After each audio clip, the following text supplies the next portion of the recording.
Hello, everybody. We're going to get started in just a moment. We decided to open up the room just a couple minutes early so everybody could get on. We will start the conference directly at the top of the hour. So please hang on for just a moment. Thanks.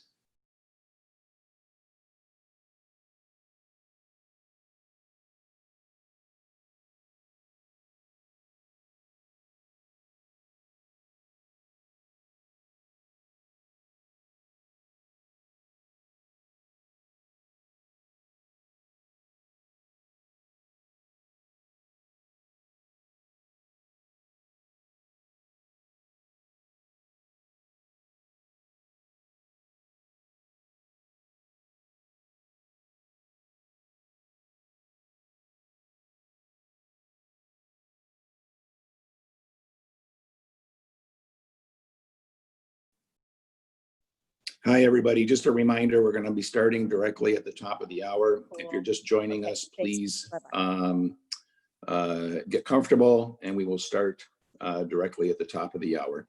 Speakers, if you want to mute your video and audio for the moment, and then we'll get started in just a moment. Thanks.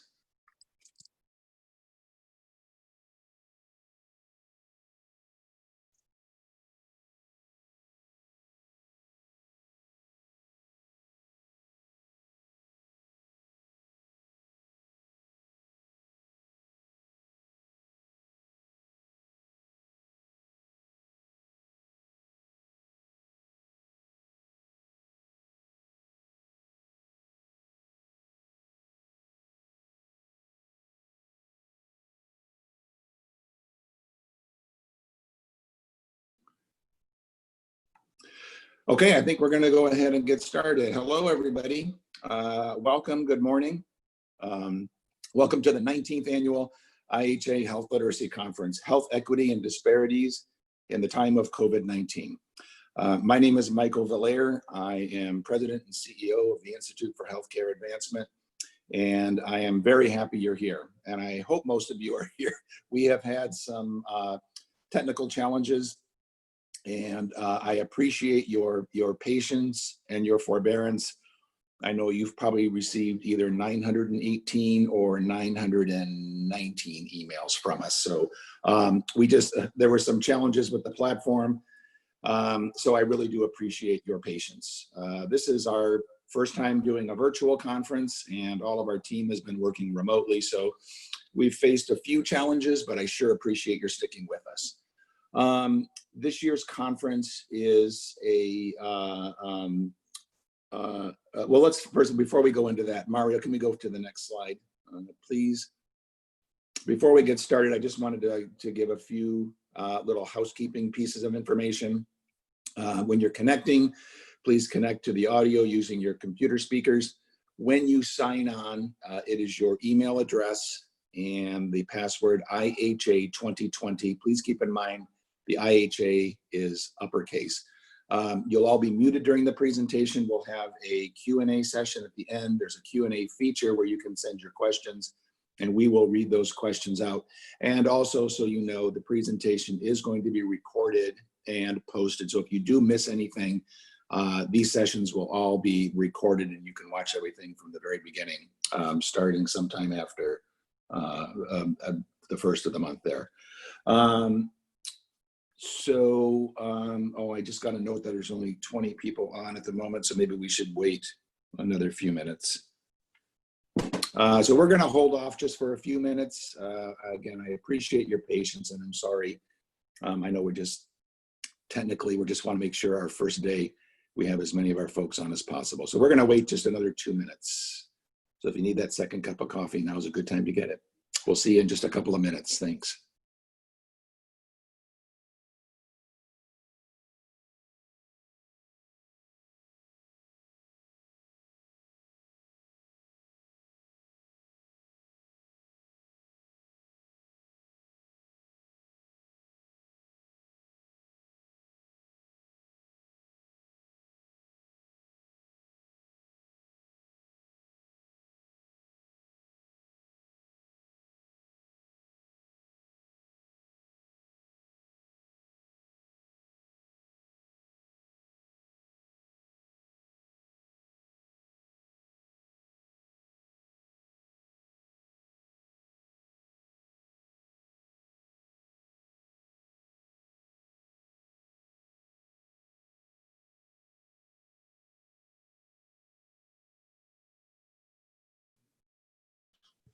Hi, everybody. We are just waiting a minute or so for a few of the folks to come on. We know, or a few attendees to get into the room. We know that there's been some issues with signing in, and we sure appreciate your patience on that. There were some technical issues with the platform, and so we've been trying to work around that. And we want to just make sure we have as many people on as possible. I think we'll wait one more minute and then go ahead and get started. Okay, so one more minute and we'll start. Thanks.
Okay, everybody, we're going to go ahead and get started. I'm sorry, I know there's a few folks who are still trying to get in. Rachel, if you could send me an update on what we have. But anyway, once again, welcome. This is the 19th annual IHA Health Literacy Conference.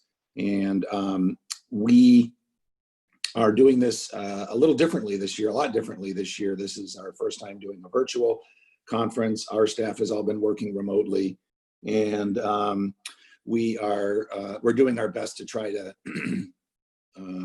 work out a few of the technical kinks, and my apologies for that. So, but let's go ahead and get started for those who are able to join us on time. Mario, can we go to the next slide, please? Here's the housekeeping rules or information. Again, I think the main thing is you are going to be muted if you have questions. There's a question box at the bottom that you can type in your question.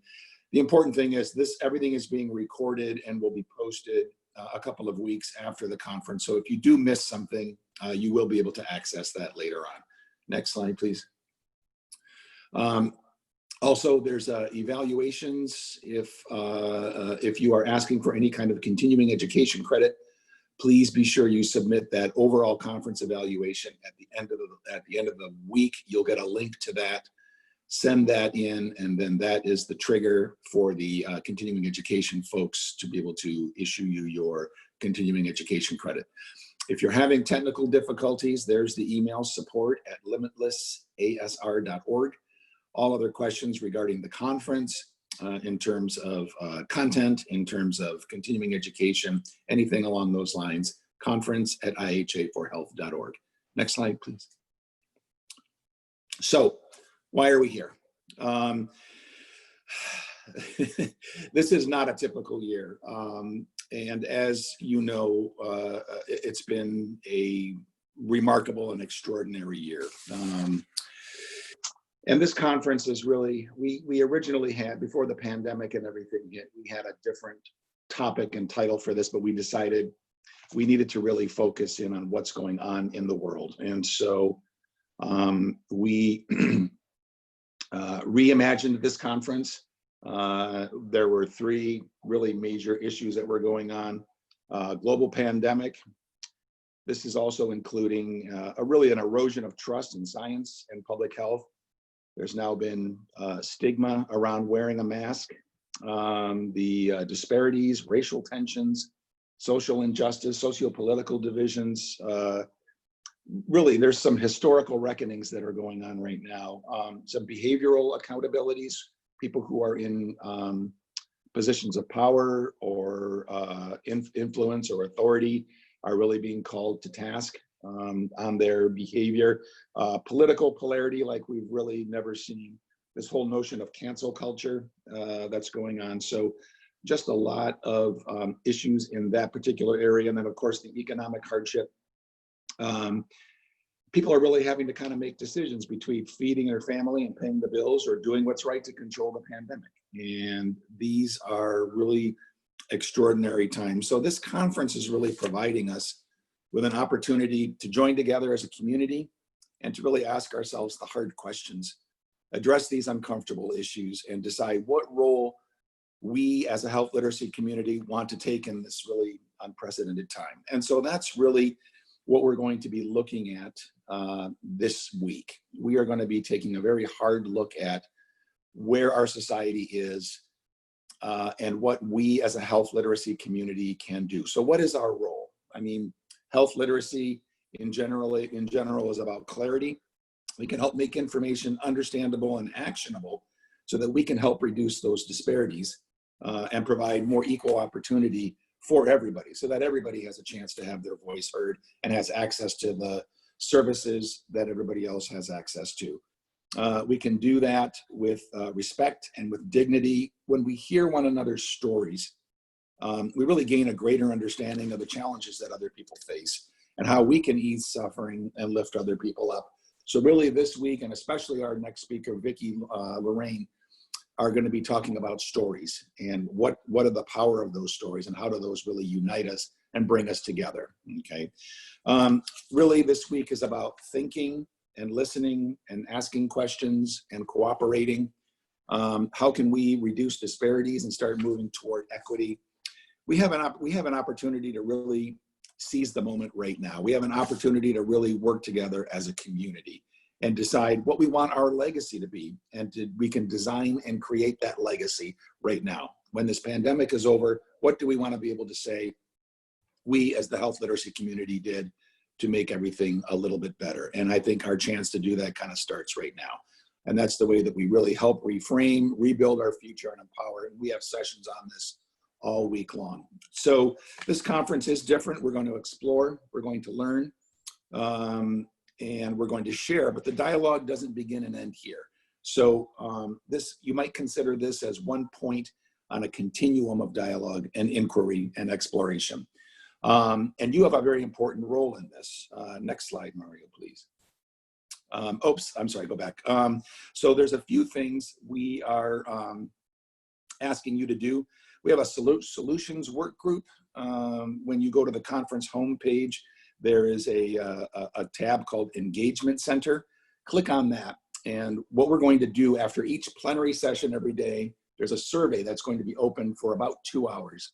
We want you to answer that survey. We want to hear your key takeaways from each of the plenary sessions. We want to hear about your solutions. We want to hear about the things that you want to continue to explore after this conference. And so we can do that through webinars, through discussion forums on our Solution Center. We have a conference coming up in October, which is a health literacy research practice and policy conference.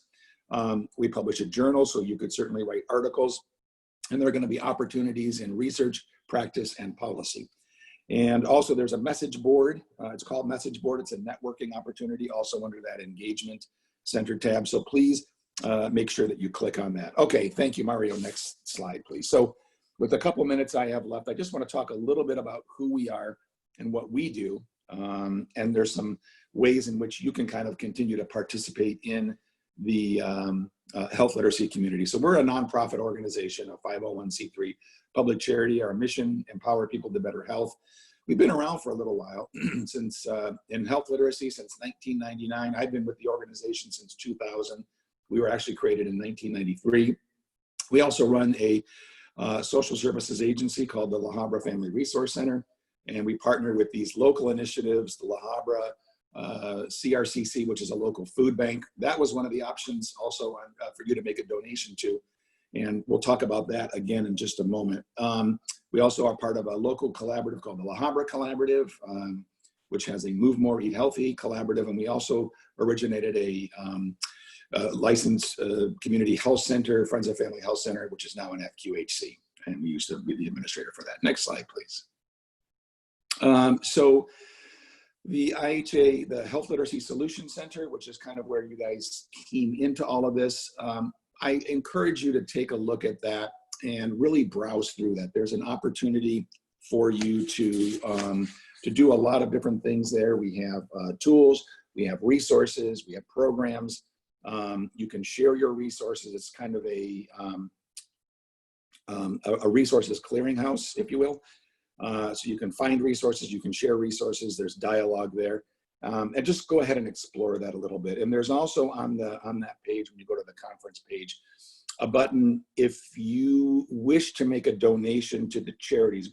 We're making this a free conference, so we're not charging you anything, but we would really love for you to make a donation to one of these charities. So if you didn't make a donation, I would ask you to consider throwing a few bucks towards some of these charities. If you did make a donation, maybe you could donate a little more. Again, these are charities that are working in the area of COVID-19 relief and in the social justice arena. So please visit that donate page on the Solution Center and consider making another donation. Next slide, please. And one more. That next piece should come up. There we go. So we are doing, as I mentioned, a conference in October. We partner with the Horowitz Center for Health Literacy at the University of Maryland, Cynthia Bauer. IHA and the Horowitz Center have done a conference for a couple of years called the Health Literacy in Action.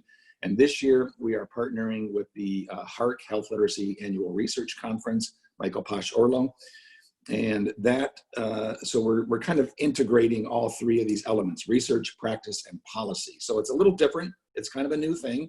We're hoping that it's going to work out quite well, but take a look at that link, and registration will be open in a few months, and that's not until October. So that's coming up, but please mark your calendar for that one. Next slide, please. We are also creating a certificate program called the Health Literacy Specialist Certificates. These are 7 assessment-based certificates in the area of health literacy. It's really a professional development set of courses in 7 different domains. The first one that we are releasing should be out in a couple of months: language, culture, and diversity. These are online, self-paced, very rich multimedia, has a final exam, so it's a very rigorously designed set of certificates, 7 domains, a total of 53 lessons over all of the domains, and more information is available from the homepage. You can click on that. Next slide, please. I think if you click one more time, we've got a bit more copy. There we go. We publish a journal called Health Literacy Research and Practice. Michael Posh-Orlow and Cynthia Bauer, as I mentioned earlier, are the editor-in-chief and practice editor, respectively. So this has been going on at quite some time. We are indexed, available at no cost. This is an online, open access, peer-reviewed journal, no cost to access those articles, so please check that out. If you're considering writing an article, we would love to see you submit a query on that. Next slide, please. Health Literacy Month. Our good friend Helen Osborne started this a little more than 20 years ago. It's every October, and it's an opportunity for all of us to really talk about health literacy to the rest of the world and share what we're doing with the rest of the world and with one another. So go ahead and click on that link when you have a moment, and start planning your efforts for Health Literacy Month now. Next slide, please. Here's our social media Twitter hashtags, so IHAHLC20. Please be kind when you share your comments. I know we're having a few technical difficulties, but let's try to see if we can concentrate on the content and a little less on the technical difficulties, and my sincere apologies for those. Next slide, please. So now I think we're going to go ahead and get the conference, this plenary session started. After the session, remember at the conference homepage, there is the Engagement Center tab. And please click on that and share your comments. So I'd like to introduce, next slide, please, Vicki Lorraine. Vicki is going to talk about stories, really. She's going to talk about how we connect, how we can leverage both our heads and our hearts in reaching out to folks. She's gonna share some stories and really talk about understanding and embracing differences. And that's really where we start. We really ought to seek to understand before we seek to be understood. And so without any further ado, I would like to invite Vicki Lorraine to unmute yourself, come on forward, and let's go ahead and get started. And I'm going to fade into the background. Welcome, Vicki. Thank you so much. Thank you, Michael. Really appreciate it. Well, we've got about an hour and 15 minutes here together, and which can be a really long time on a Zoom call like this. So we're going to try to keep things fresh and lively and break things up a bit. I'll be speaking for about 15 or 20 minutes. Then you'll be hearing from 4 amazing folks who will share some of their COVID success stories. Then I'll come back to close out the session with some thoughts on plain language and racial equity. So with all of that, let's go ahead and get started. I come from a long line of storytellers. Next slide. Let's try the next slide. And let's try the next slide. Yeah, these are my long line of storytellers. Folks who love the company of one another, whether they're playing cards or shucking peas or making music with their washboards, guitars, harmonicas, and spoons. These are people who are better at cussing you out than complimenting you, but people who love fiercely. So this morning, I'd like to continue that family tradition by sharing some stories as a way to describe my path to plain language and as a way to examine my journey into racial equity. Next slide. To kind of share how over the years the two have bridged and supported one another and brought me to my understanding of plain language's role in helping to cross the racial divide. How in this unprecedented time, plain language must come from our heads, next slide, but more importantly, from our hearts. As I just mentioned, in a little bit, we'll be hearing from some folks who have been doing some great work during this time of COVID, and I'm certain their success stories could be echoed by many of you on the call. And that's what today is all about, as Michael said, learning from one another and getting a sense of all that's been done over the last several months as we've taken on the challenges of this pandemic. I encourage you to share your stories as he did in the solutions work group after the session. You'll find a place to share your ideas and stories by going back to that homepage and again, clicking on the engagement tab.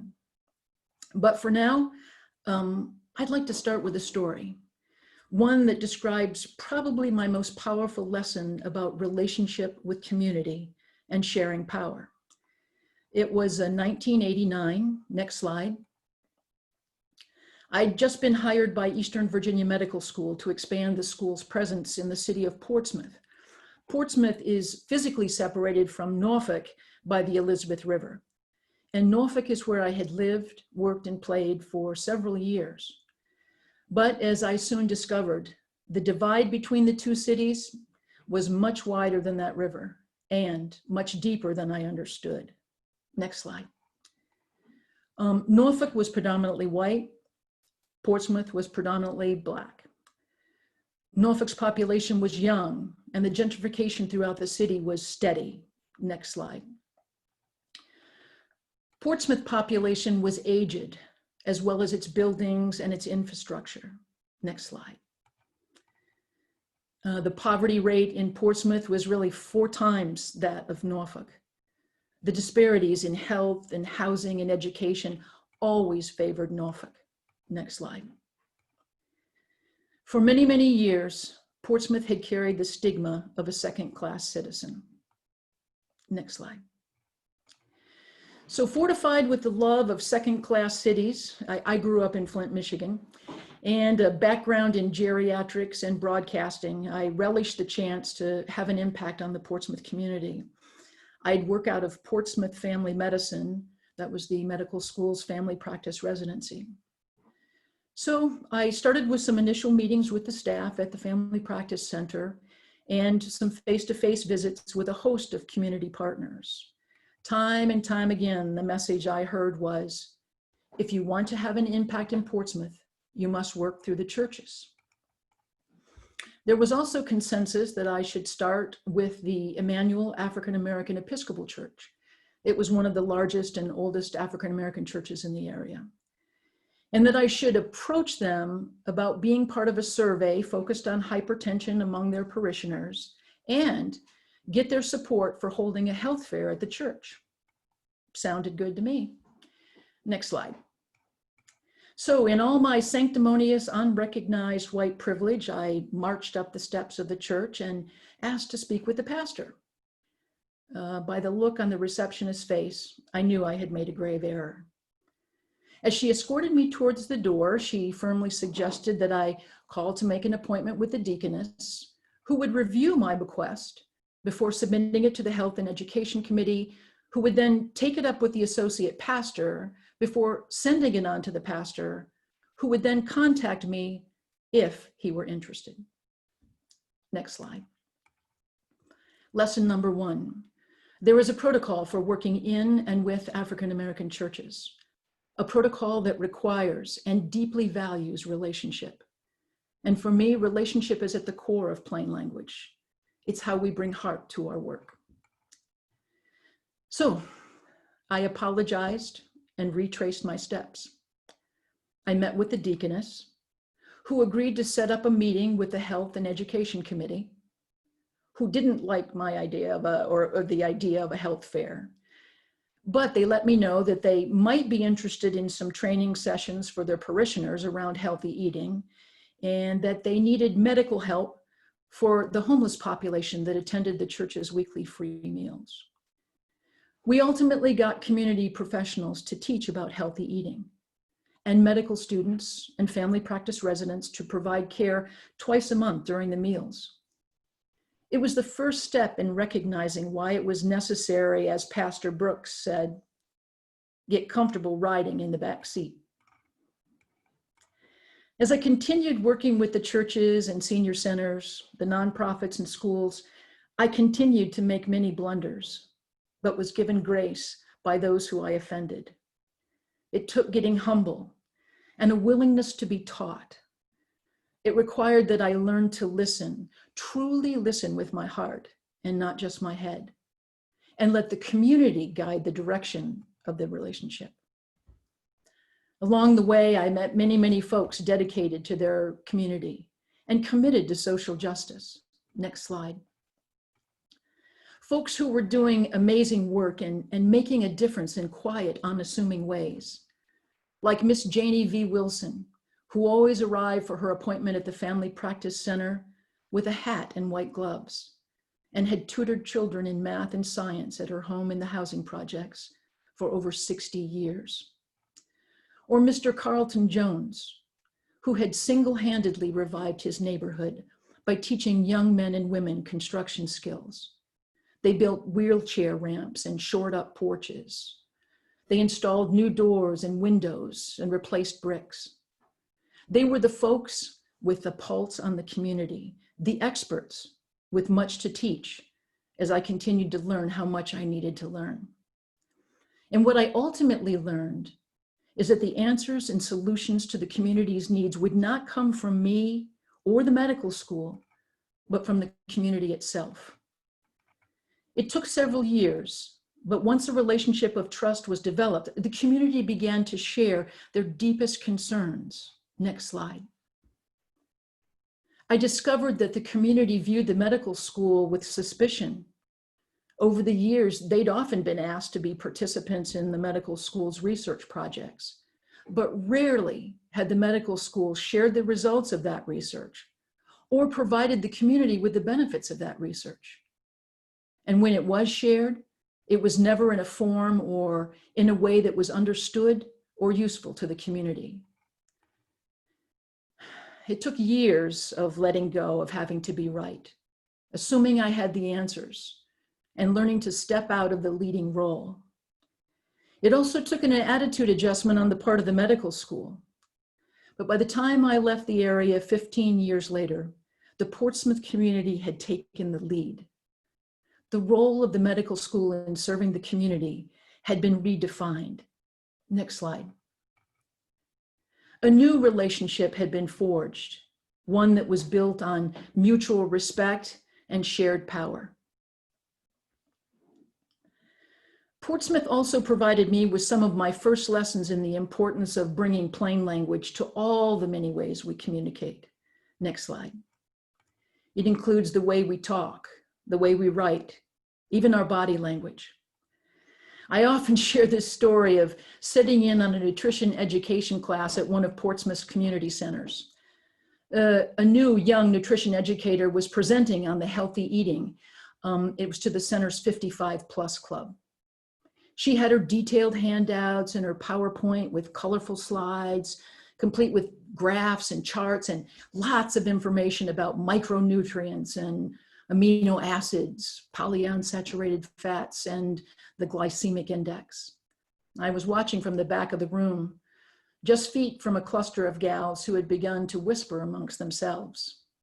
One woman turned to her friend and said, "That girl doesn't make any sense. She sure don't speak our language."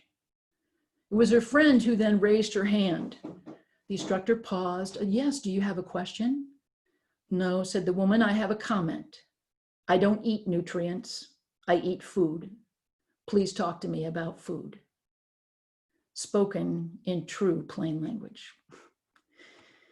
It's been 20 years since I've left the medical school, but the lessons learned in those years now inform the work I'm doing every day at the Michigan Department of Education. Next slide. My title is education consultant, but the plain language version of what I do every day is I help make sure Michigan school children get fed healthy food at schools. Next slide. I work for an office within the department that oversees federal programs funding school breakfast and lunch. Next slide. In 2019, over 50% of Michigan's children received free or reduced meals. So when schools were abruptly closed on March 18th, it was all hands on deck to make sure kids got fed. But it also meant new rules, waivers, and guidance from the feds, lots of information and documents that needed to go out to parents and caregivers, food service directors, and school administrators. Day after day, the information went out, and day after day, the number of questions from schools and parents kept increasing. So one Monday morning, our director put out the word, "Everything going to the field must be in plain language." There was an urgent need to get the information out fast, but we had no plain language infrastructure in place to make it happen. It was just me and a whole lot of documents piling up. Next slide.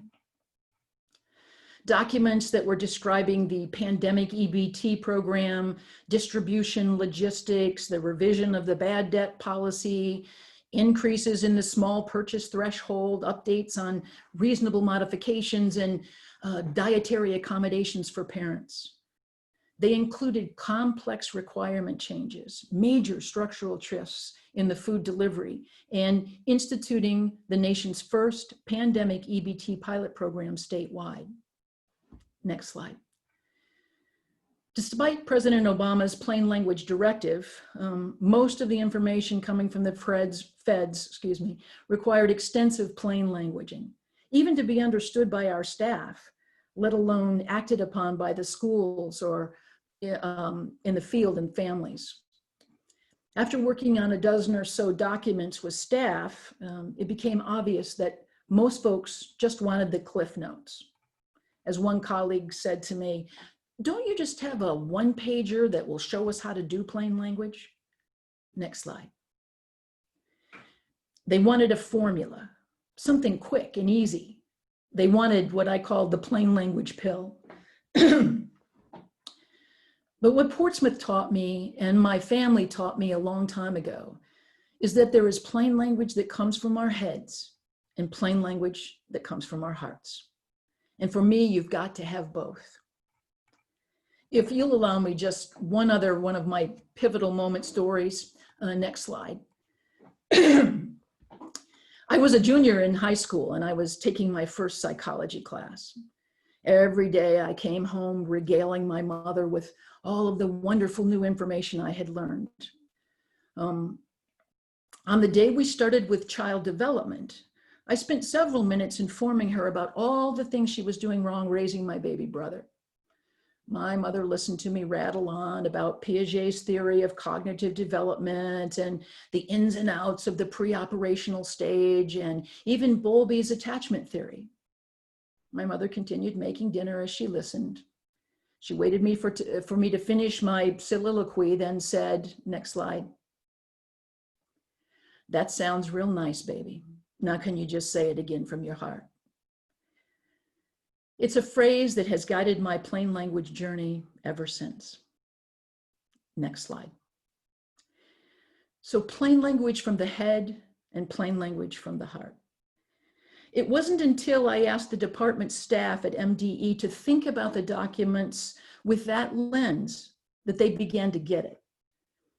We talked about thinking with their hearts meant they understood that food service directors in the field were waking up every day at 3 a.m. to prepare the sacks of food going home to families. In rural areas, they were driving buses to remote areas to drop off food. They were managing a whole new crew of volunteers who needed to be trained in food safety. They were reworking cafeterias and establishing pickup sites that had to adhere to strict COVID safety requirements. They were stretched thin and worrying every day that some child was going unfed.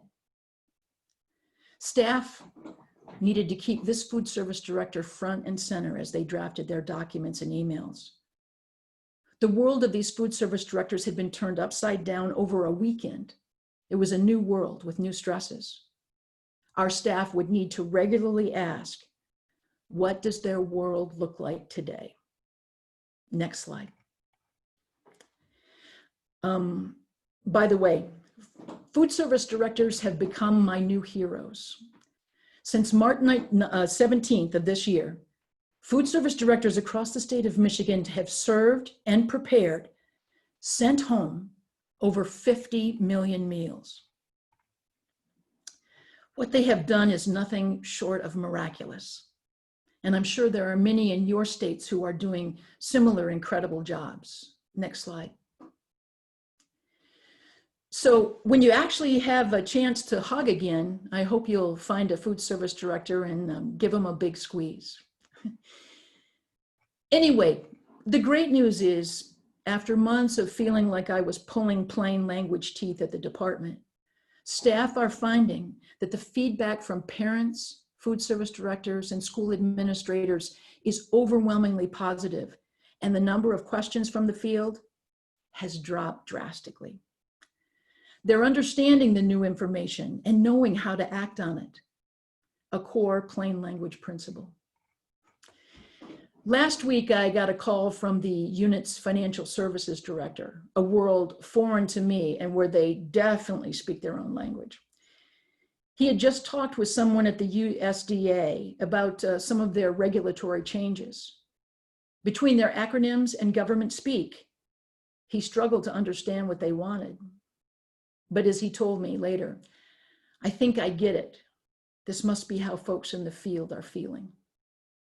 So if the financial services folks are calling for plain language help, I feel like we're making great strides. We've got a long way to go before we can say our unit has developed a plain language culture. But COVID has certainly upped our game and hopefully laid the foundation for a promising plain language future.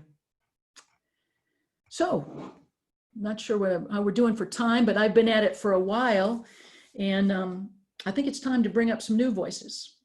I'd like to give the microphone over to several other folks who are out there working hard during this time to make sure this critical information is available for everyone. And although I've only had a brief introduction to their work, I'm excited to hear how these organizations are rising to the challenge in these crazy times of COVID. So I am going to go ahead and mute myself and turn it over. I believe it's Robin and Pamela who will be up first.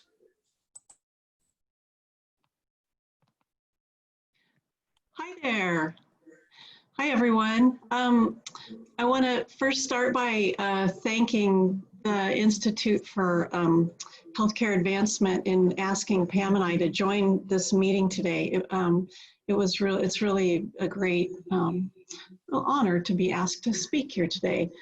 My name is Robin Zender, and I am with the UC Irvine Institute for Clinical and Translational Science. And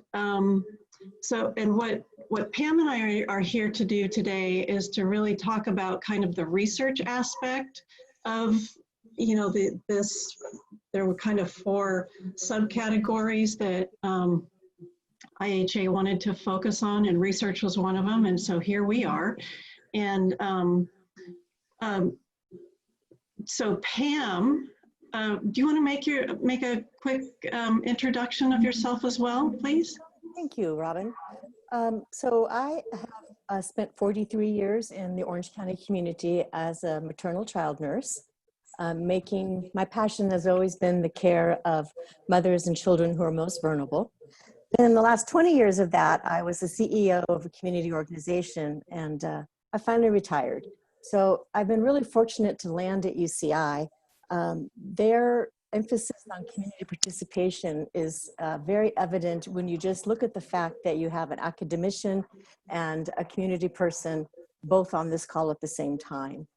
And, in the years gone by, research was something a lot of us cringed at because we thought they were going to come in, tell us how wonderful they were from the great sky, use up all of our clients' time and walk out the door and we'd never hear from them again. But that has radically changed especially with the individuals at ICTS who really believe in bedside to bench and bench to bedside. So excited to be here in a room full of people that are involved in the community and hopefully give you an idea of how you can interact with an academic institution.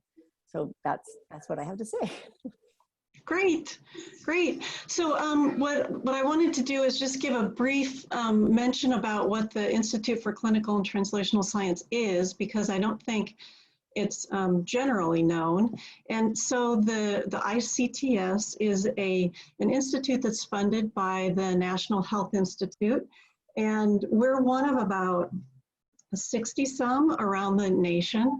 And we exist for the purpose of really kind of expediting and growing and making sure the quality of clinical and translational research it is what it ought to be or what it can be.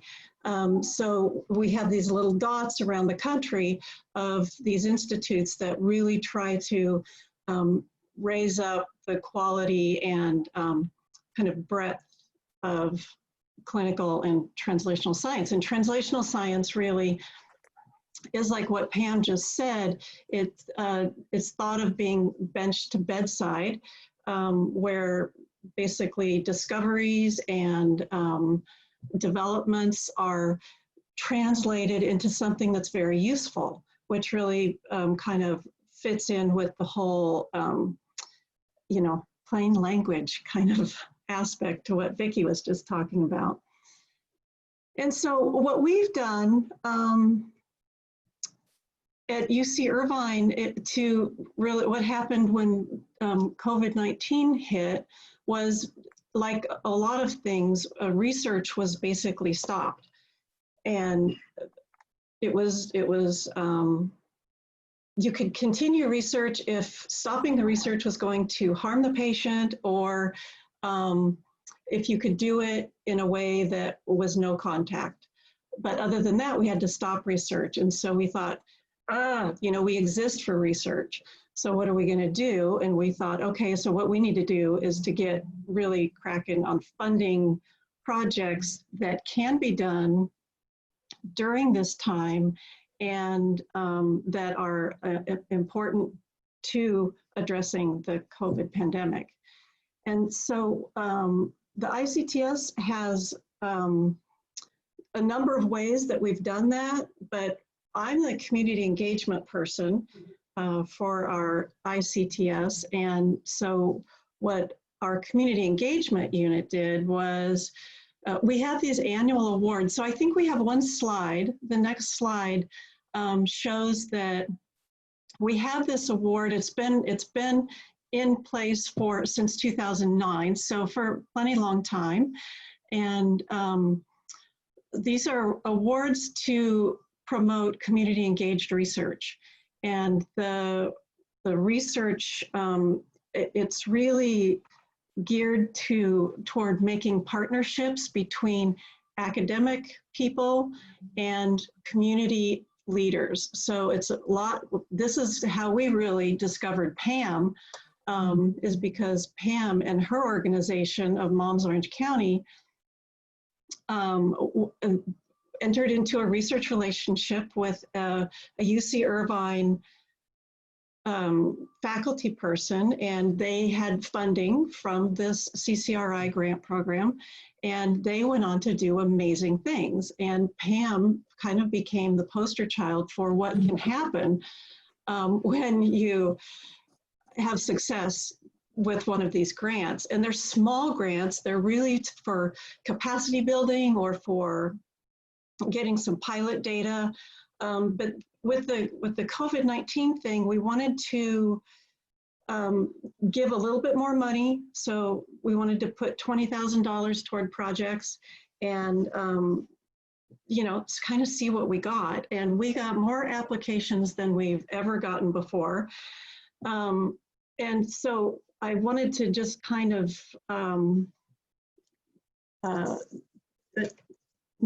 outline here a little bit of what projects we did fund. So speaking of plain language, one of the projects was about translating COVID-related materials into 7 Pacific Islander languages. And we have here in Orange County, we have we have the largest Vietnamese population outside of Vietnam. And so, not that that's Pacific Islander, but we also have a program related to the Vietnamese, but we have a pretty high population of Pacific Islanders that speak a number of different languages. So that's what that project is about. So it's really to try to get the materials into the hands of the people who need it in a way that they can use it. Another project that we have is researching equity in contact tracing. So it's amongst Latino people and the Pacific Islander population and other low socioeconomic status folks in our community. And so it's looking at who's being tested and who's not being tested, and why are there disparities that exist. We have a research team looking at psychological distress among Vietnamese cancer patients in Orange County. Let's see, the impact of COVID on suspected child maltreatment, which is a fascinating subject. The academic lead on that also works quite a bit with domestic violence. So this is all kind of part and parcel of that same thing. We have a team looking at the social and mental health of Latino mothers.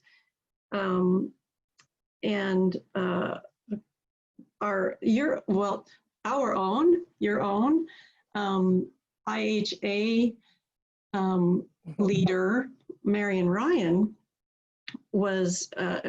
has connected up with a couple of UCI researchers and also received one of these awards. And they are looking at kind of connection and support needs and meeting those needs for at-risk seniors. And then the last one that were able to fund was looking at ways that people are resilient in Santa Ana and kind of using the promotorial-led model to go out into the community and to understand what kind of what leads to resilience? How are people thriving? So that it's not just from a lack standpoint, it's like from a resources standpoint. And so that's one of the ways that we've responded to this crisis that's been happening. And you know, it's really, people have really come together. You know, they always say that crises bring the best out in people, which is too bad that we need a crisis to do that. But Pam, is there anything that you wanted to add? Yeah, I think what I'd like to say a little bit more about these grants is that when we first broached to the powers that be that we wanted to reach out to community agencies during this time of COVID and say, hey, would you like to do research? We were sort of laughed out of the room because the thought was that all nonprofits were in crisis mode. They had no bandwidth to do anything else. But both Robin and I felt that we at least should give them a chance. So we made some phone calls and did some fact gathering. And, you know, I think for any nonprofit to do research is really a step outside of their norm, and it's a dedication of resources. So we were surprised that we had so many say yes, because whether I'm doing this as a program evaluation or potential pilot program or way to expand the capacity of my program, it's what we need because COVID's not going away tomorrow. And so it was really exciting. And I guess I'd like to make a little plug for research in general for nonprofits is to approach your local university to see if they do community participatory research. And I know that Robin or I would be happy to send you kind of the guidelines we use, but probably where I like, you know, showing where the money goes, and let's face it, sometimes money shows us parity or disparity. And in these grants, more than 51% of the funding has to go to the community and less to the academician. So that really, to me, is visually representative of how this works. So I would just encourage you to reach out and find out where the institutes for clinical translational sciences are in your area, or if you're here in Orange County, reach out to UCI. It's a little bit of matchmaking. We find an academician that is interested in what you're doing and not the other way around. And so it's been really exciting to see how our community agency of nonprofits has really jumped up to be involved in this. And as Robin said, it's about developing a relationship. And so just because you have one small grant doesn't mean that you can't apply again. So I'm really looking forward to seeing how all of the COVID grants that we funded grow, develop, and where they go from here. So that's about it. Can you think of anything else, Robin? You know, just one other little thing that occurred to me while you were talking, Pam, is that out of that a relationship grew out of this actual project as well, because some of these, well, a number of these projects were funded through a brand new relationship that we have with the Orange County Healthcare Agency. And so they are putting some of their, what is it called, CARES Act funds toward these research projects. And so this has really opened up a lot of opportunities just for the ICTS and for community engagement for us as well. So that, you know, so it's exciting on both sides. It is. Yeah. Thank you so much for the opportunity to speak with you today. Likewise. Okay, so I think next in our queue of organizations is Susie Newby. Susie, if you could step on up and introduce your great work. Hi, you guys. My name is Susie Newby. I am a clinical director and a speech language pathologist that works for Genesis Rehab Services. So Genesis Rehab Services is a company that provides therapy services. That's physical therapy, occupational therapy, speech therapy, and respiratory therapy, which all of these are very important during the time of COVID-19. We service skilled nursing facilities, long-term care facilities, independent living, and assisted living communities. So you've probably heard with the coronavirus how it has really affected those the geriatric community living in skilled nursing, long-term care facilities, and how vulnerable that population has been, not just because of their medical comorbidities, their complex medical history, but due to social isolation, because we've all been dealing with being in this kind of quarantine bubble during the coronavirus, being kind of hunkered down with our families, with our immediate people that we live with. But when we think about our elders that are living in long-term care facilities that have other comorbidities that they need skilled medical attention for, these people are living in a facility where they are not able to see their family in person. They are not able to have visitors. And actually, all of our facilities, due to infection control procedures, our residents have had to isolate in their rooms. So you can see this slide. Thank you for being intuitive and bringing that up. We really wanted to focus on, even though we may be physically separated, we really wanted to remain socially connected.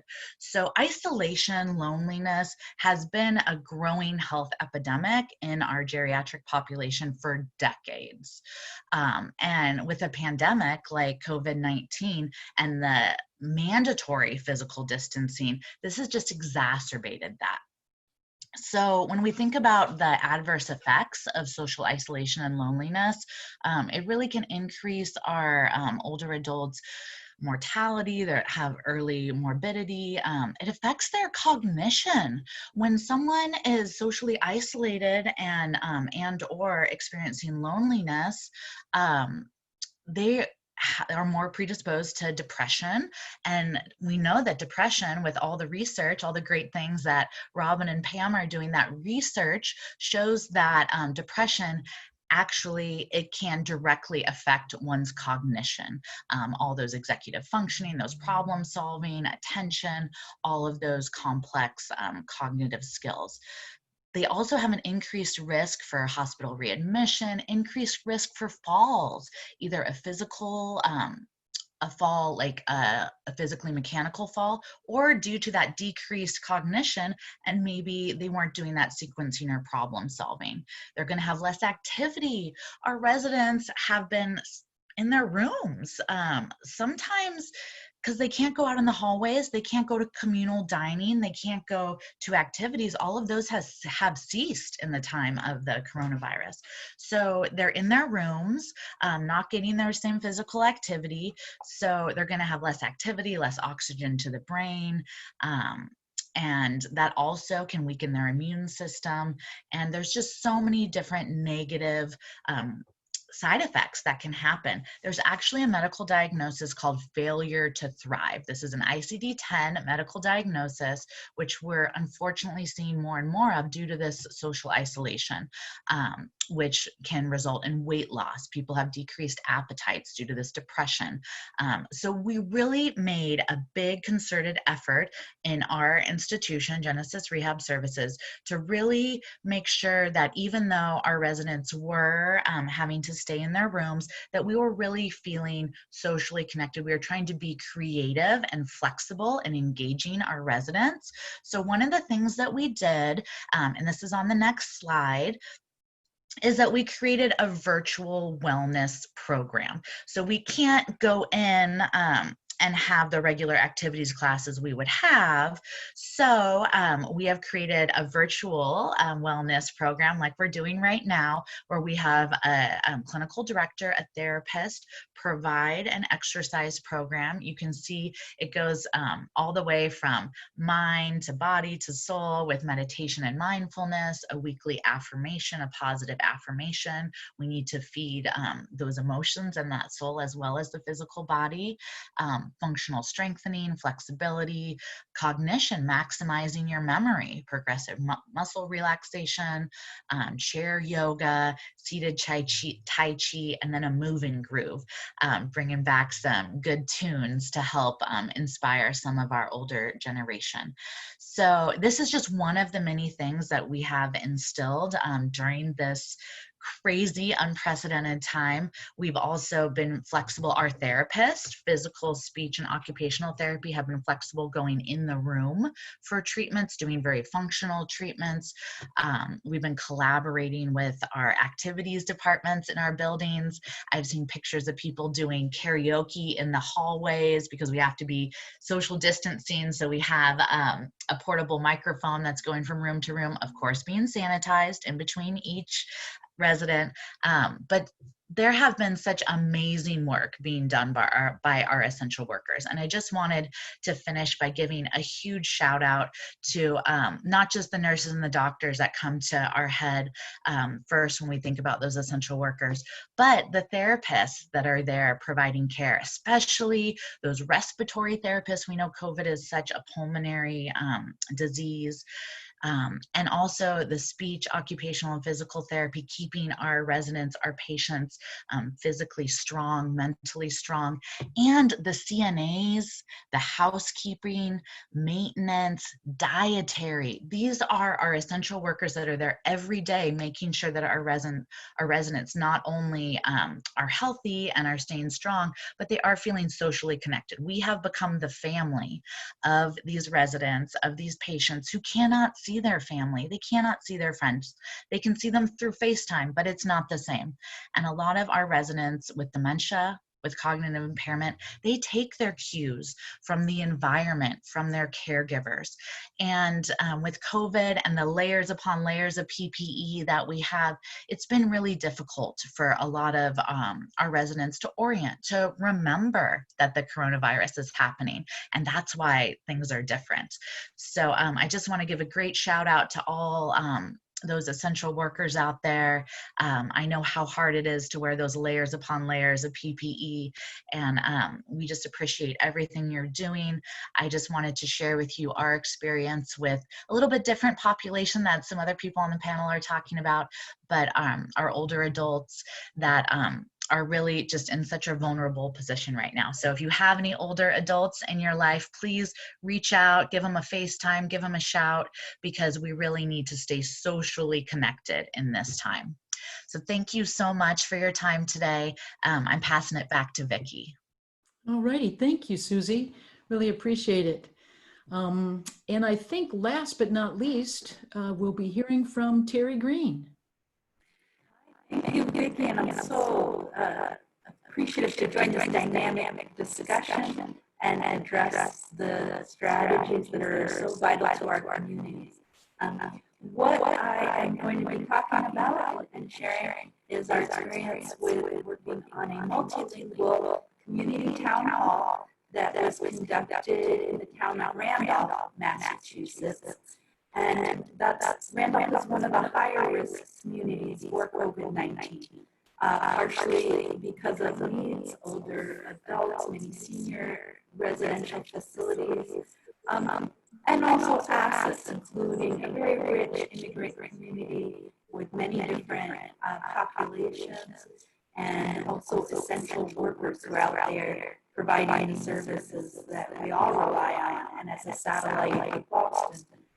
Terry, I'm sorry to interrupt you. This is Michael. We're having some kind of major issues with your audio. I wonder if we might switch over. If it's a quick fix, go ahead. Let's try that. You sound like you're talking from the bottom of a mud puddle. Yeah. If this works. Go ahead and say something. No, actually, it's still bad. Why don't we do this, Terry? Why don't you mute yourself for just a moment, and then Vicki, I don't know if you want to do a couple of slides. Terry, if there's anything. Does this one work? No, it's still very murky and robot-like. All right. Instead, but yeah, take it away. Yeah, so go ahead and I'm sorry, just mute yourself a bit and let's just go ahead and skip over to Vicky. And then Adrienne, maybe you can, on the chat box, work with Terry to see if we can get this squared away. Sorry, everybody.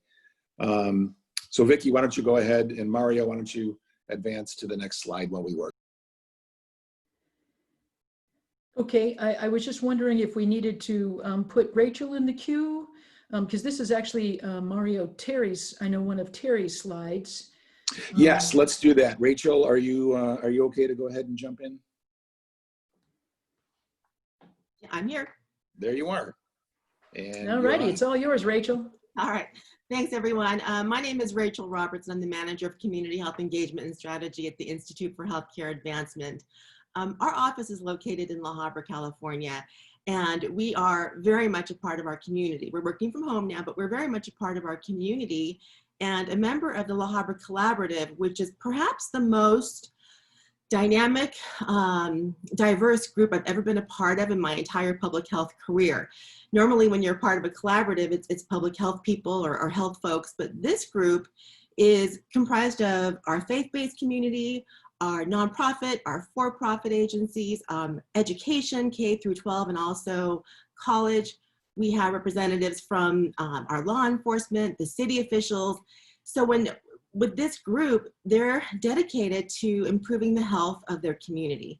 And so when we want to get things done, we have everything in place and the minds in place and the ability to make those changes.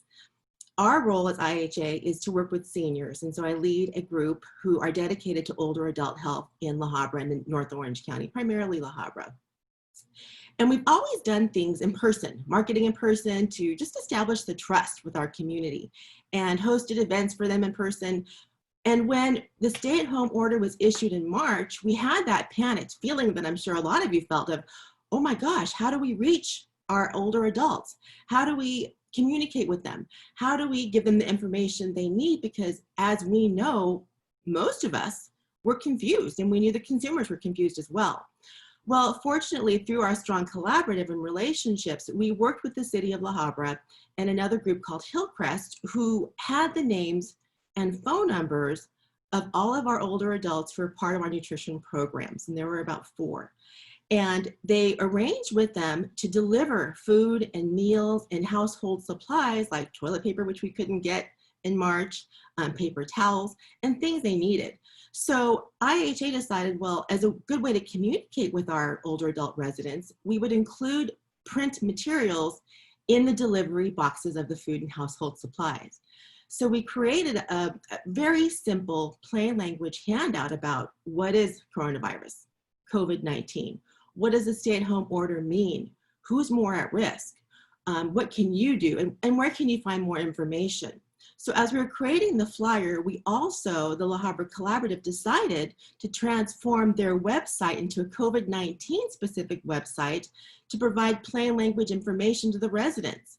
So we started including, we emailed the handout to the organizations delivering food, and they printed it out and put it in the boxes. And then we transformed the website and included information for seniors about where to go for food and supplies, where to go if they wanted to, and for all the residents, where to go to attend church, virtual church, where to go for additional help, for resources, for emotional health. And to promote that, we again used our partners to send them a flyer to include the lahabracollaborative.org website and include that in their materials that they're sending to our seniors. And we communicated that way because we wanted a place where our residents, and especially our older adults and those more at risk, we wanted a place that they could go, a one-stop location where they could get valid and reliable information, because we know as professionals where to go. We know the CDC sites, the California Department of Public Health sites, your local healthcare agencies, but we knew our consumers didn't. So we designed the website using plain language principles, not only with the words we used, but also with our design. And we marketed that again to the community. Moving forward, we are looking at ways to reduce social isolation, like Susie just mentioned. We're working with our local La Habra Community Center I'm talking to other community centers who are planning things like a Zoom bingo or a telephonic bingo. So we're doing a lot of things in our community to help address social isolation and help raise awareness and help educate our consumers using simple language and principles that we know will help them understand. So I'm going to stop just in case we have Terry's audio up. Do we have Terry again? I am here, but I'm not sure if my audio's any better. It sounds better. I'm not sure if we have time. I didn't want to take up all of her time as well, so I'm going to stop there. Just no, Terry. Yeah, Terry, you sound and we can see everything wonderful. So let's go ahead and turn it back over to Terry. Thank you, Rachel. Appreciate you jumping in. We'll try again. So I'll be brief. Thank you, Rachel. And I just want to share our example. I come at this, and you can go to the next slide, but from environmental health, a little different way than perhaps health literacy from education standpoint or healthcare, where we studied about risk communication. But as in Vicky's journey, we also learned that it's not just about how to get people access to information or even in ways that they can understand or use, as important as that is, but to recognize that expertise about the risks of harms of whether they're man-made or chemical or biological risks in the environment, that the public, residents, workers who are affected by these problems have as much expertise and assets to bring as do experts who come from outside to try and share this information. So we were asked by the town of Randolph, Massachusetts, in helping them convey information about the newly emerging at the time coronavirus disease back in March. We were going to hold it in a senior center. We obviously didn't want to bring people there as we learned more about the virus. It was going to be a town hall, and then eventually was virtual. Now this meeting hosted by the city councilors and the health director was wonderful in that, as you can see from some of those here who are participating, we did focus on being low literacy and very visual, using plain language, but we also wanted to learn about the community ahead of time and some of their needs and make sure that it was in the different languages that and cultures spoken, rather than just translate what my colleague Tabitha Jiri, she's in the center of this, herself an immigrant from Zimbabwe, but our expertise as emergency planning, environmental health, epidemiologists, we actually also had those in the community as co-participants who shared their expertise and knowledge of their respective communities. So you see in the bottom right, Dr. Bercy, who's a member of the Haitian Creole community in Randolph, Dr. Nguyen to the bottom left, who is Vietnamese background. At the top right, Frank Poon, who's an Asian health outreach specialist for the South Shore Elder Services. And then at the top, the health director, Jerry Covid, and the two on the top left, Katrina Huff, who is a city councilor, Larmond, and Ken Clifton below her. So next slide. They all engaged in the discussion, sharing what they knew in terms of expertise about coronavirus, as well as at the same time translating one another, and we all learned together. We did include some special information. We stuck to try to share what the CDC messages were, so as to keep messaging consistent, not to confuse people. But at the same time, we learned a little bit more about the needs in the community and some special topics, including how to transport safely for those who needed to use public transportation, how to do that as safely as possible, how to take care of loved ones at home. There's a lot of people who are workers in where they need to clean and disinfect, but also for people's homes, a lot of concern, of course, about cleaning safely. But we were also concerned in doing that for people to understand the difference between cleaning, that is most often what's needed and helpful, and when and how one needed to disinfect, and how you could do that more safely, including making sure you're diluting and not mixing any chemicals like bleach and ammonia that can be deadly. Next slide. We also focused a lot on stigma and prejudice, and making sure, if you recall the time, and obviously, unfortunately, some of it's still there, but early on, there was a lot of stigma against the Asian communities in particular, with blaming Asian countries for having, well, China in particular, but it spread across all Asian populations, of bringing coronavirus to us, and misinformation, fear, and a lot of anger, unfortunately, as well. So we dealt with that directly in our presentation. We tried to showcase in our collaboration and mutual respect how we can benefit from one another, and do benefit from pulling together as a community. I have up here some resources that are available to you that Massachusetts has made, and there are others about green cleaning. But I just want to close with what Town Councilor Clifton wrote to us about how much of a success they felt this was, and that they were hoping this is but a start to great things ahead for our community, particular members who are at times left out for one reason or for another. We've made us all trailblazers. So with that, I'll close, bring it back to Vicki, and let you hopefully keep on time. All righty. Thank you so much, Terry. And thank you to Rachel, Susie, Robin, and Pamela. I don't know about other folks, but I feel like I've met some kindred spirits. And I think that's going to be really important in our work as we go ahead. Mario, can you hit that next slide? There we go. So I'm from Flint, Michigan, and fiercely proud of that city that defines me in so many ways. It's a city loaded with Southern transplants who came looking for work in the automobile factories, bringing with them their prejudices and their Baptist beliefs. Fiercely independent folks while living in the womb of General Motors, in 20 by 20 houses, next slide, that they threw together on streets named after men who pioneered this one-horse city. Next slide. Where eventually every driveway had 3 or 4 GM cars. My father was an only child of parents who could really afford to give him the best. He came from several generations of Michiganders. Next slide.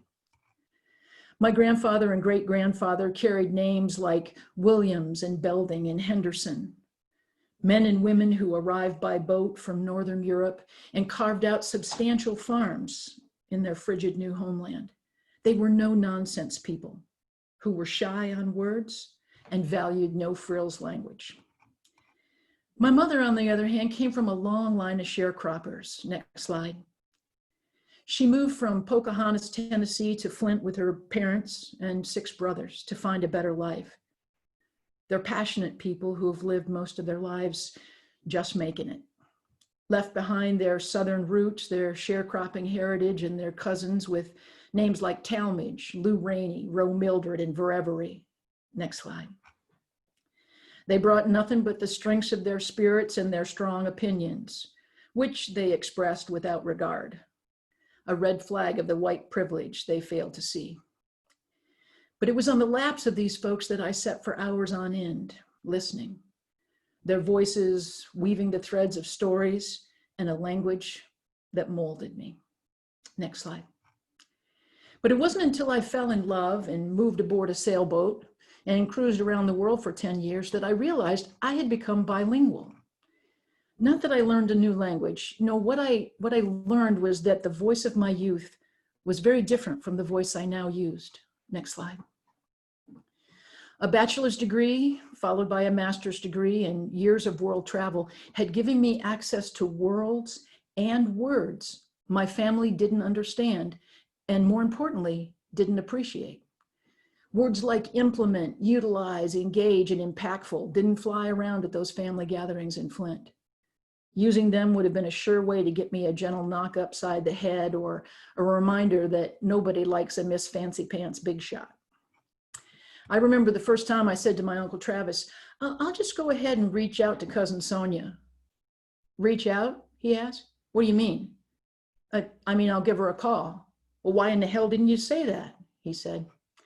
Next slide.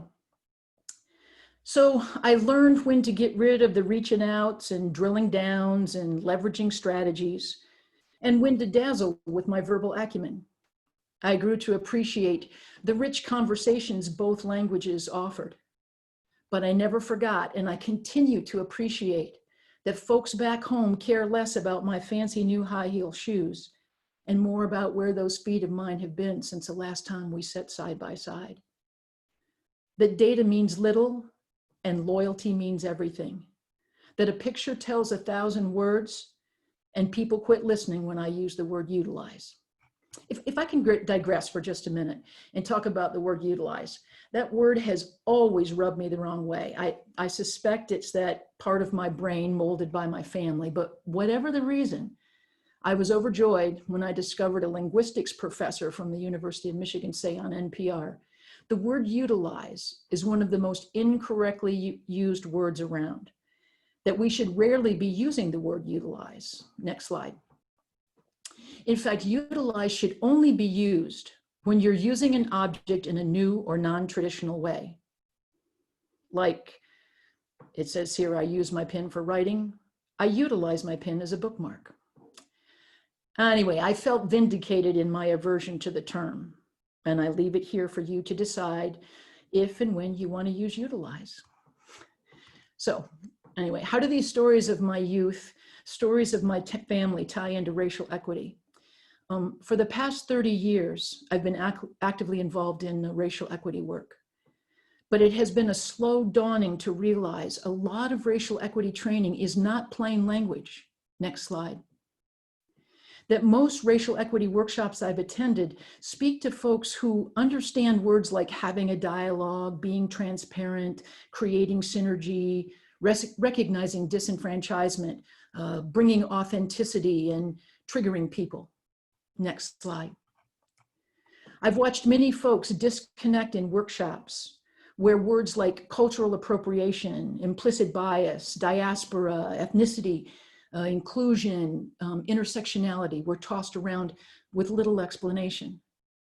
Where cultural competence, reparations, and gentrification were defined, but never discussed in a way that engaged the heart. This definition from a training manual on a racial equity workshop I attended several years ago is one I still don't understand. Next slide. Cultural humility is the ability to maintain an interpersonal stance that is other-oriented in relation to aspects of cultural identity that are most important to the person. If these terms are meant to help us, all of us, bridge the racial divide, I would suggest there is a need for plain language. Next slide. Instead of having a dialogue, we might be better off just to talk. Instead of being transparent or authentic, how about talking about honesty and truth? And instead of disenfranchisement, maybe it's about recognizing when somebody feels left out. Now, having said all that, I realize many of the terms used in racial equity training today come from communities of color and need to be respected and honored. That we live in a world where big words and complexity are often given more value. My push here for more plain language or a more plain language approach to racial equity work is not about what are the right words, because there is no right or wrong, but about applying the same sensitivity we do in plain languaging our documents to the words we use to create conversations around equity. COVID has opened a festering wound. We can't escape the racial disparities in deaths. Next slide. Blacks are nearly 5 times as high in terms of their mortality rates. Indigenous people, not far behind. Pacific Islanders, Latinos, and Asians double or nearly double. The numbers don't lie. Next slide.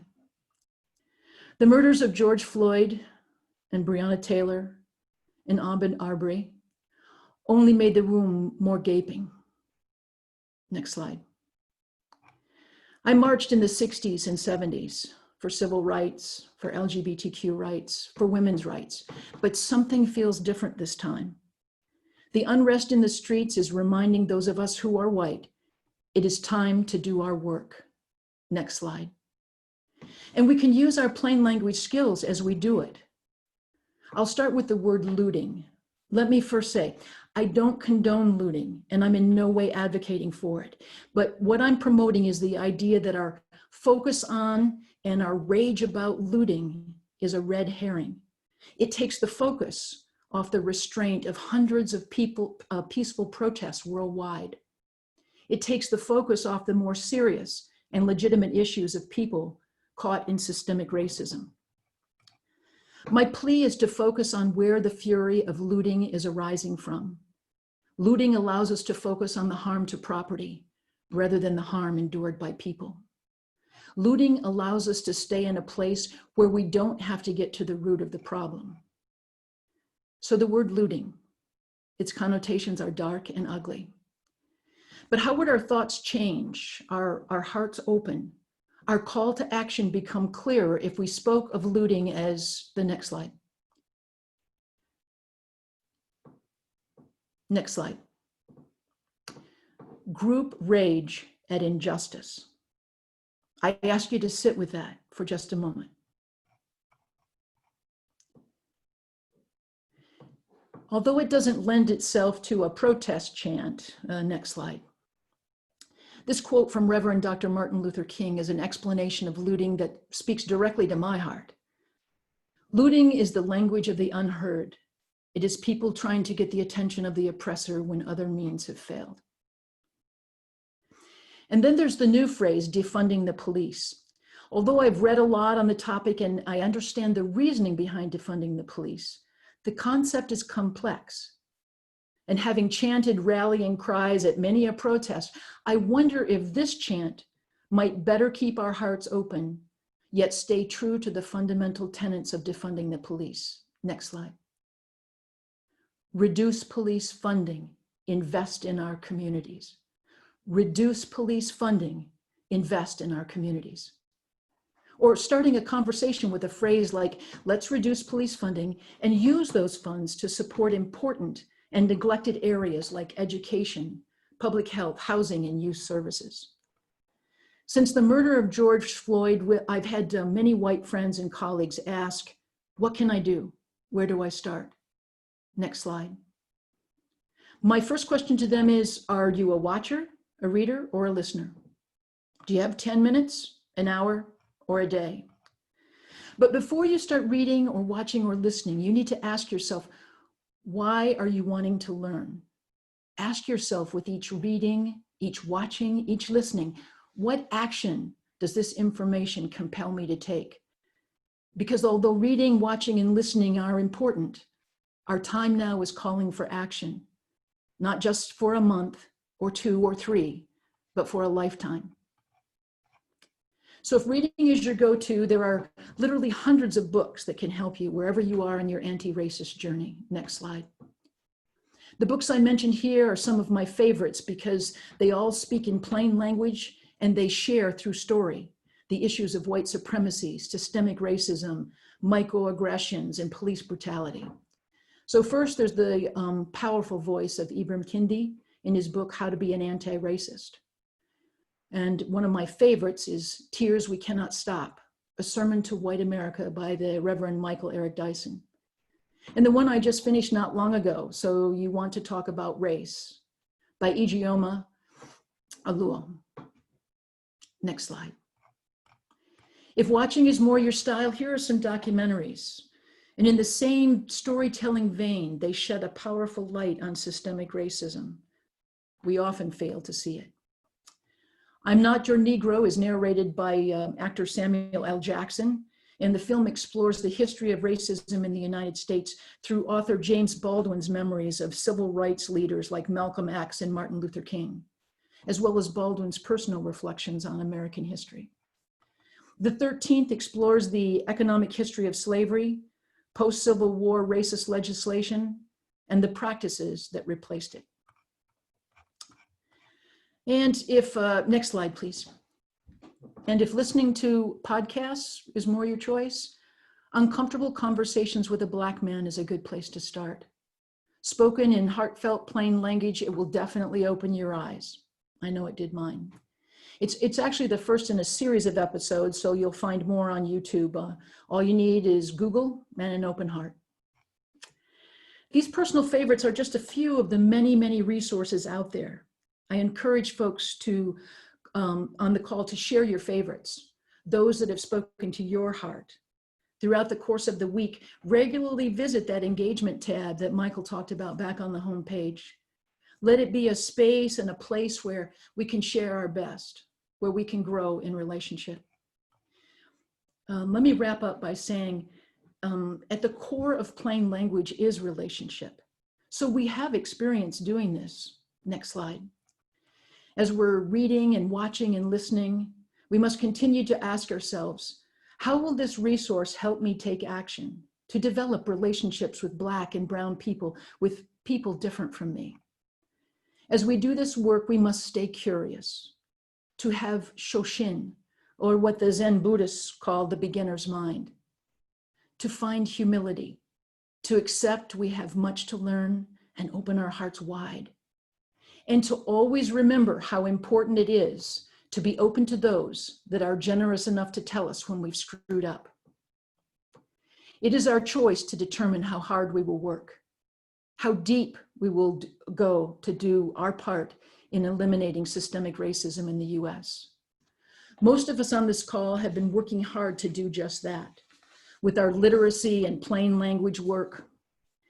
Many of us may be far down the racial equity path already, but for all of us on the call, it's something we can do because this is who we are. Because plain language is our work, racial equity is also our calling. So I encourage you to go beyond your comfort zone. Be willing to set in discomfort and share your stories. For in the words of Dr. Gail Christopher, it is through our stories that we discover our humanity. It is through our stories that we share our hearts. Thank you much. Michael, I'll turn things back over to you. Thank you, Vicki. I really appreciate that. And I want to also say thank you to the rest of the panel. If you can go ahead and unmute yourself, everyone. Terry, Rachel, Susie, Robin, and Pam. Thank you so much for sharing all of that. And as Vicki said, for sharing your stories and information about your programs. I want to just make a short announcement to everybody that as most of you know, there have been some very significant issues with the platform today. The platform, Elevate, actually crashed this morning. And so my apologies for all the issues that you had in logging on. We are working on that. This is a separate company that we're working with. I'm not trying to point fingers or what have you, but just so you know, this was a technical issue and that our full attention is being directed toward that. I know there are still many people who are trying to log on now as we speak. We have about 250 people on the session, but we will try to get this resolved by the end of the day. And we hope that the rest of the week goes much more smoothly, technologically speaking, than it did today. And again, just please accept my sincere apologies for any trouble that you had logging on. So now I would like to go ahead and get to some of the questions. Somebody asked if we were going to have access to the slides. Mario, I believe that those are on on the center, if you look under content, can you unmute and just confirm that for me?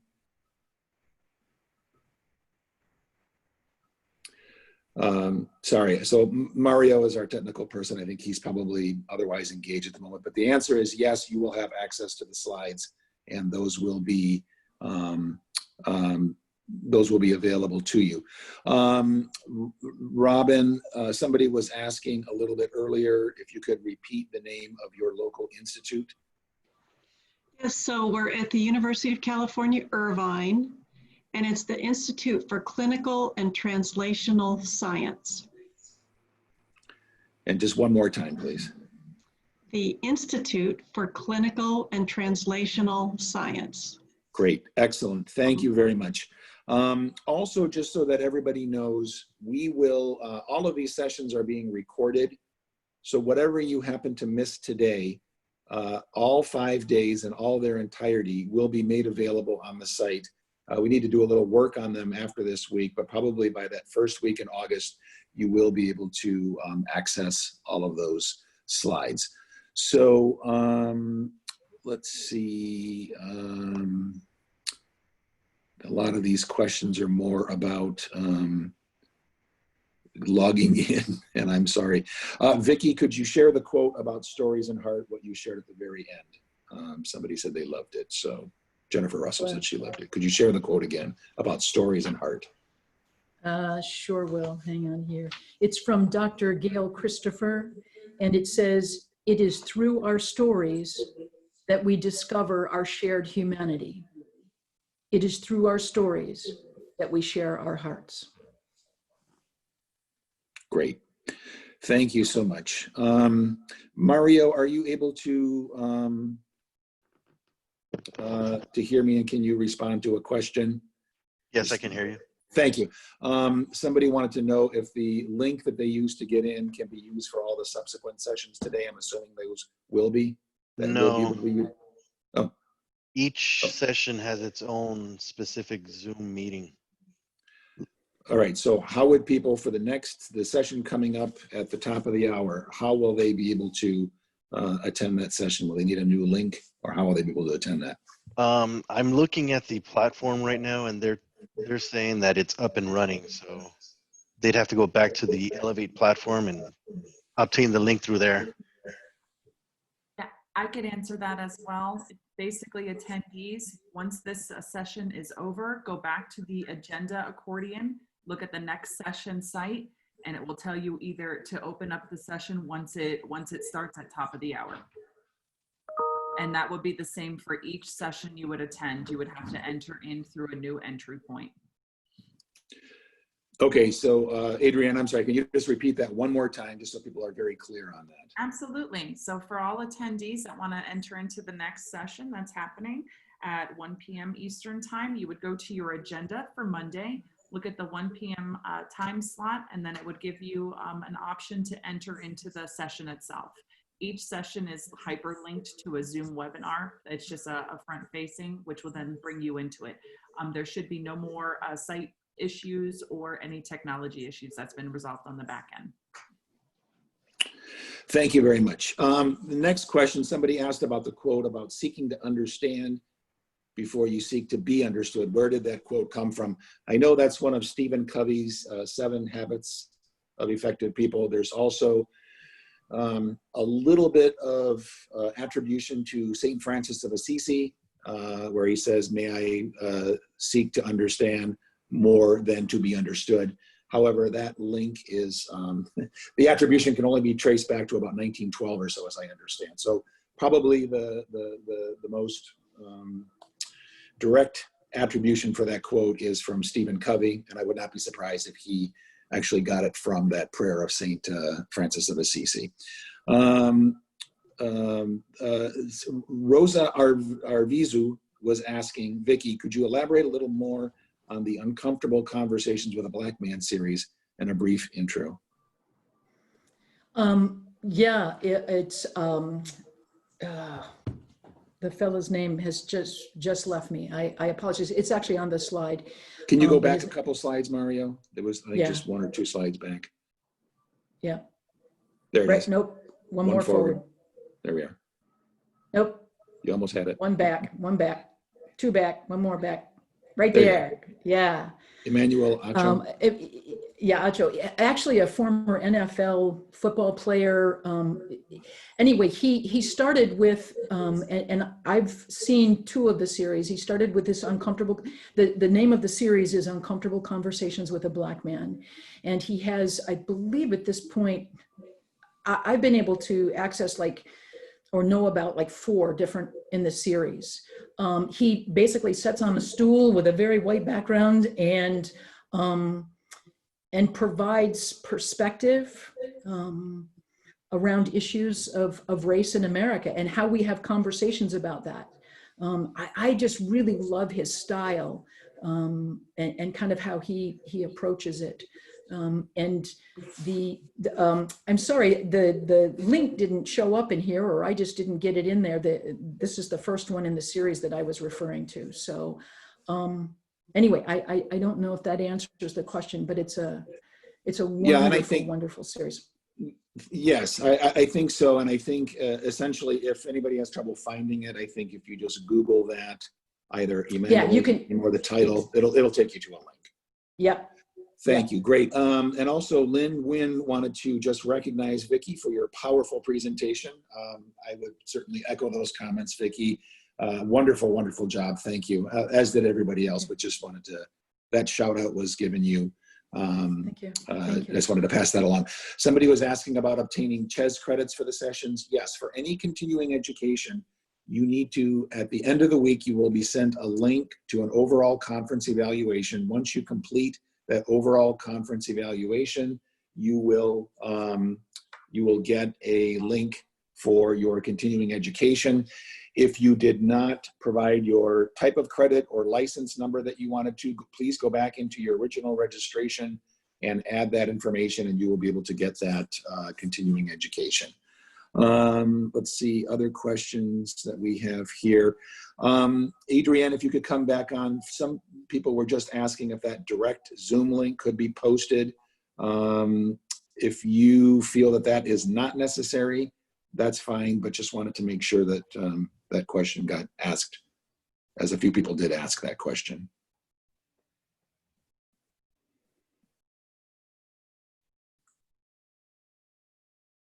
Adrienne, are you still there? I think maybe she's muted, or perhaps she left. Okay.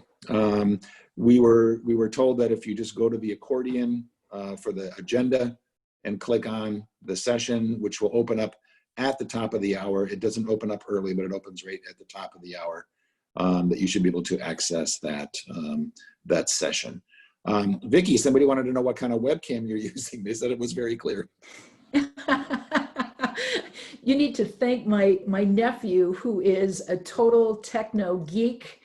And when I told him I was doing this virtual thing, he said, Vic, I can get you a camera, that'll really make you look good and everything. So I could give you his website, I guess, but it's actually a separate camera and some lighting and stuff. So yeah. Okay. Yeah, and then somebody also, and this actually may work in that person's favor. Somebody wanted to know your email address. So could we go back a slide, I think, or where's Vicki's email address? Yeah, there we go. Yeah, there it is. Okay. Okay, let's see. I'm just kind of scrolling through the questions. If anybody else had any other questions, please go ahead and post those. We've got about 4 more minutes. Let's see, the slides. Mario, somebody was asking if they can download the slides in advance so they can follow along during the session.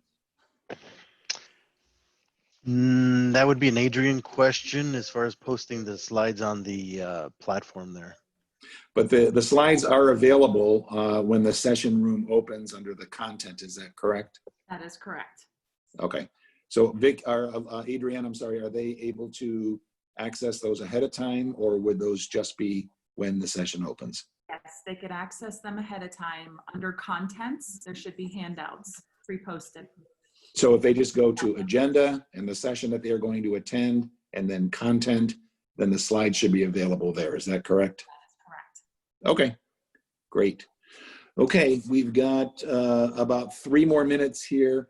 I'm not seeing any other new questions. If anybody, any of the panelists had any final thoughts or comments that they wanted to make, I'll just go ahead and turn it over to anybody else who wants to jump in for the last minute or two. I'd like to ask Pamela and Adrian, because you mentioned using a Promotora or model or studying that for resiliency, and they have a wonderful also saying of nothing about us without us, and which I think is reflective of all you've been saying, Vicki. So I was just curious if Adrian and Pamela, if you have any findings yet to briefly share about resiliency in Promotora models. I think who you meant was Robin and I. Oh, So I'm going to talk a little bit first that, so we have not had any results yet on this grant that Robin spoke of because it hasn't technically, I think it just starts next month or this month. But I mean, I think all of us are aware of the gazillions amounts of research in the health world about the use of Promotoras. And so it's out there, folks. And I have absolute confidence that this grant that Robin spoke of will be successful. So Robin, do you have anything to add? I really don't. You know, there a huge number of the community engaged research faculty that we have at UC Irvine do different projects with Promotoras, and so it's a very widespread thing that's used in our area. And but as far as, you know, like Pam said, research regarding this particular thing and resilience, we don't have specific results yet. No. Okay, I'm gonna just jump in here. There were a couple of additional questions here. Adrian, one of our strategic partners, or one of our close friends, Julie McKinney, who runs the discussion list, said, it seems that the accordion that you click on only works in the link you get from your registration, not from the Solution Center's website. So Adrian, any comment on that, or if people are having issues with that? Yeah, I'm not sure about the Solution Center website, but I definitely know from the agenda accordion, that's how you get access to all of it.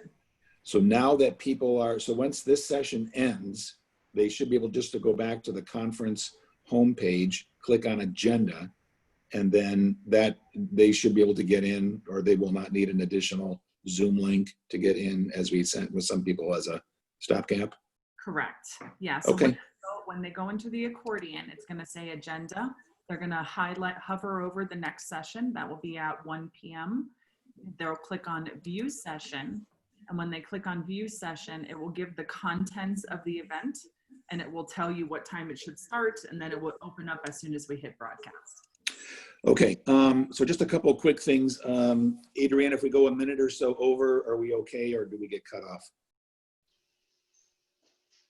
A minute or so over is more than fine. It'll get cut off if I hit end. Okay, so first off, somebody was asking again about continuing education. We have CHES credit, nurse credit, I believe MLA credit. Rachel, do you know, do we have CME credit? I believe we have CME credit as well. Any ones that I'm missing? You're muted. You're muted. Also for librarian and also for social workers. Okay, thank you. And again, as long as you indicated that you wanted that credit, if you didn't indicate it, just go back and modify your registration, get your initial registration confirmation and do that. And there was one question that somebody said, could you, does anybody have any advice for somebody during this time? I'm sorry, oh, here we go. What advice do you have for individuals that have lost their jobs during this time? This is from Deanna. First of all, Deanna, I'm so sorry to hear that. And I wish you the best of luck on that. Does anybody have any last minute advice for Deanna in terms of anybody who has lost their job during this time? What would be your words of advice? Or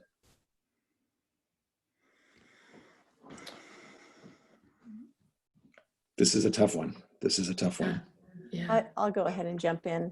I think the first things that this person needs to do is reach out into the community Hopefully there's like a 211 number or someplace they can call to get general referrals. But I think this is the time when our nonprofit community really shines, because we're there to fulfill services and needs that aren't being met in traditional manners. So Right. the help is out there, I'm sure. It's just finding it. And also, Deanna, on our on the conference website, there is a tab called Engagement Center. If you click on that, there's one called Message Board.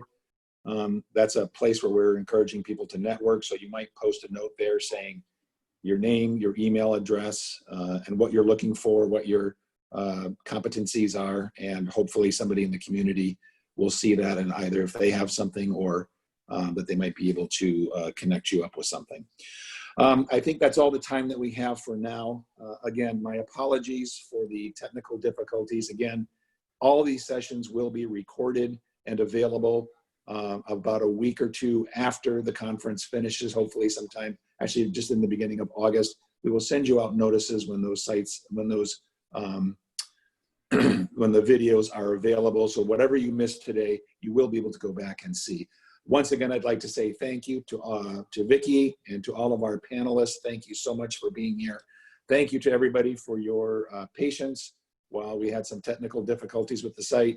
And I hope you have a really good experience for the rest of today and for the rest of the week in the conference. We'll see you soon. Thanks very much, everybody. Take care. Bye-bye. Take care. Bye now.